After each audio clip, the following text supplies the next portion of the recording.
Hey everyone, this is Christopher from the Pro Audio Files. I'm going to show you a trick from my book Making Sound. You can buy the book or download a free excerpt at makingsound.co. I'm going to talk about kick drums and show you some really quick and easy techniques to help you shape the sound of your kick drums to make them fit in the mix. A very common technique that's been used a lot during the last 20 years is layering several kick drum samples. So one that has the character and mid-range frequency content, one that fills out the sub-bass, and one that has a top-end, attack, and presence. Sometimes a lot more than 3 samples are actually being used, like in the song Raise Your Glass by Pink that has 9 kick drum samples layered. And this can work really well, but it can also create massive phase and masking problems that will take away some of the impact and power that you're trying to create. And also the character that you liked about the initial drum sample that you picked can be buried under all the other samples. So let's have a look at another approach. So here we have a couple of drum samples. First one sounds like this. And the other one sounds like this. So what we're going to do is we're going to add some top-end attack by inserting a compressor on an aux track or a return track in Ableton. I'm using a slow attack, 30 milliseconds, and a slow release, and a high ratio as well. I'm also cranking the threshold to compress quite heavily. And last, we're going to insert an EQ. I'm rolling off most of the low end.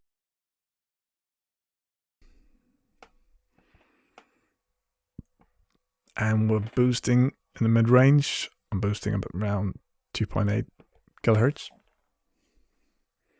So we're going for it's kind of a knocking sound, like someone knocking on your door, and it sounds like this.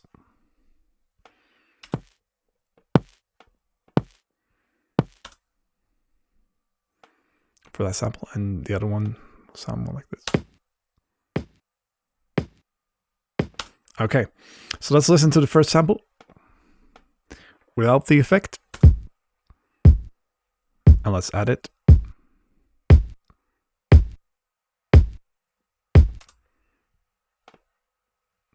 And the second kick drum.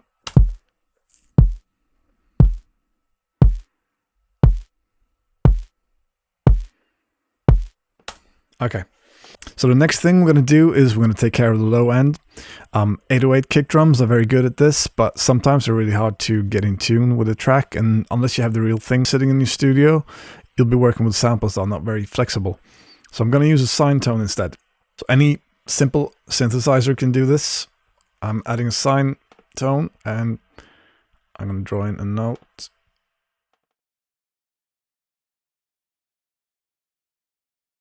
No, I'm actually going to do it up here. Whoops.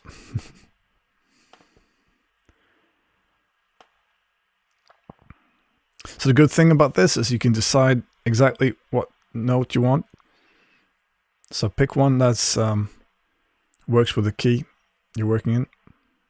Okay, so let's have a listen to the first kick drum. This is how it sounded before. And we'll crank the top end compression and the sub bass.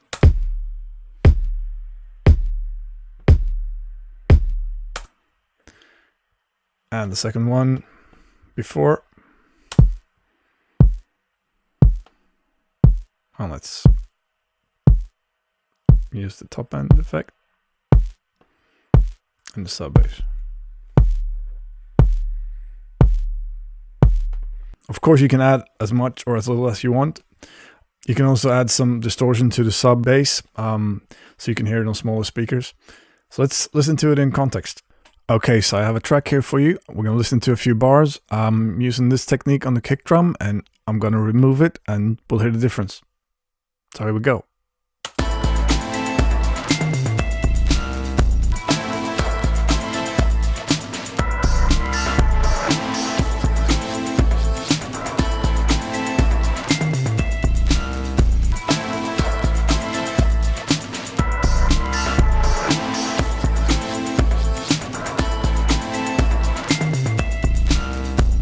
Okay, so I added it back in there.